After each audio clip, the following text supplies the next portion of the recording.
Unfinished fam, it's your favorite non-life-saving doctor here, Dr. Jones. But so there isn't any awkward misunderstandings, just call me Chelsea. Have you been having trouble finding data to test your methods or for a course project? Well, no worries. Today's video is all about giving you tips and resources on how to find data sets.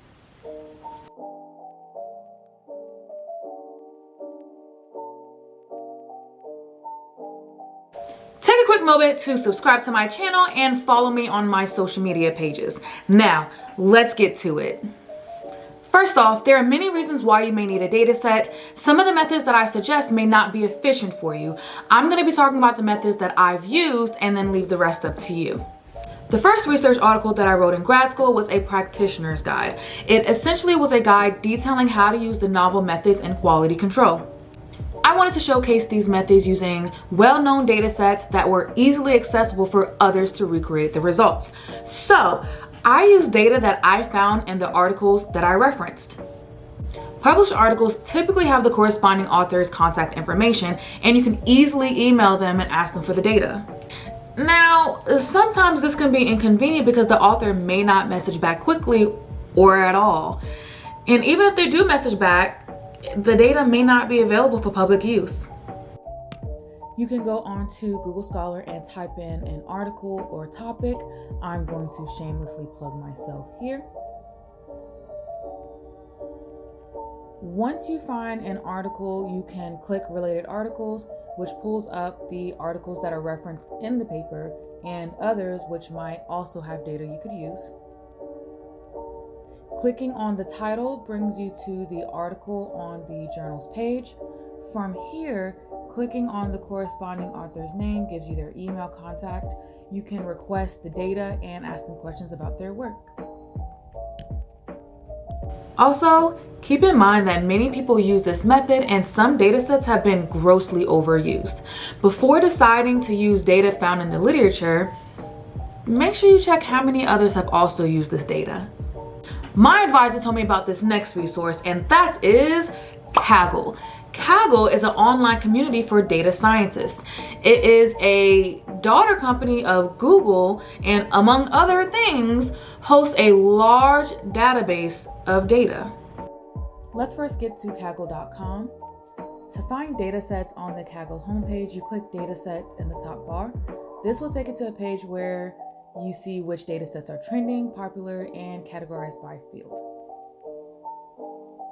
Using the search bar, you can find data related to a particular topic, like finance, biology, those sorts of things. You can also search the type of data you need, i.e. time series data, regression data, etc.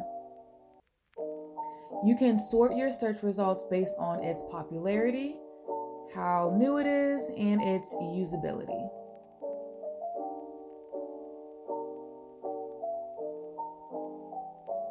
You can also find data that's good for showcasing certain skills like data visualization.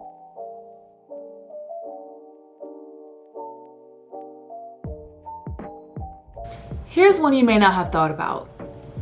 Asking professors in your department. Chances are they have a network of collaborators and you can join in on the fun by asking if they have any data available. If they do, this is a win-win situation because you get data and they get a new collaborator. Get to your department's homepage. Once there, click on People, then Faculty. Click on their name, and chances are you'll get their research interests and their webpage. On their webpage, navigate to their research and you'll see more on the work they've done. This gives you an idea of the type of data they may have available. You can look through their publications to see what data they may have and have a direct source for questions and advice about it if you use it. Next is to contact other people you may know who have interesting or new data. These can be people that you've met at conferences or follow on academic related social media like ResearchGate or LinkedIn. Another great source is your university. You can go to your school's website and there's usually a tab related to research. On this website, you can follow a link to research resources. Most schools have a research office and their webpage should have links to different research information. VCU has a medical campus, so I'm going to check out their clinical research. A lot of universities are trying to move towards a more shareable format when it comes to data and will often have a way to access data produced by their faculty and students. VCU's Navigate page offers services including data management. From here, I can see where faculty and students can share their data and where other researchers can access it. Let's not forget that universities also offer access to a database of articles and data via their libraries too. The last way to get data that I'll mention is to create it yourself. There may come a time where you can't find data that will meet your criteria, or you just may need something easier to manage. Easier to manage as in, you might just need a simple data set to learn the concept, and you don't want to put the energy into dealing with a real data set. Because cleaning and organizing a data set can be more of a hassle than analyzing it. Here I'm using RStudio to generate a sample of n equals 20 from a gamma distribution with shape equals 2 and scale equals 1/20. I can display my data in a histogram and get descriptive statistics, simple and straightforward.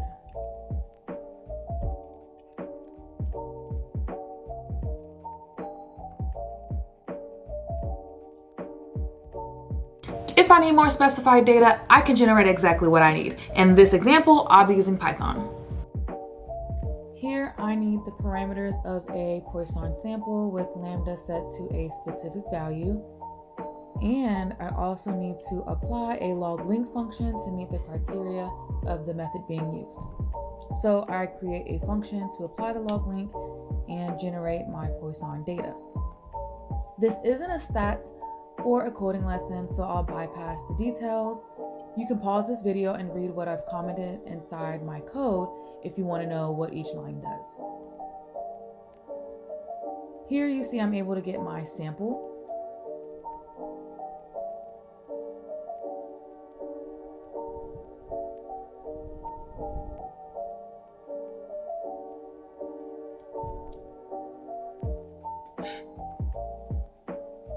I also construct an X matrix. And using my log-link function, I get the parameters that I needed.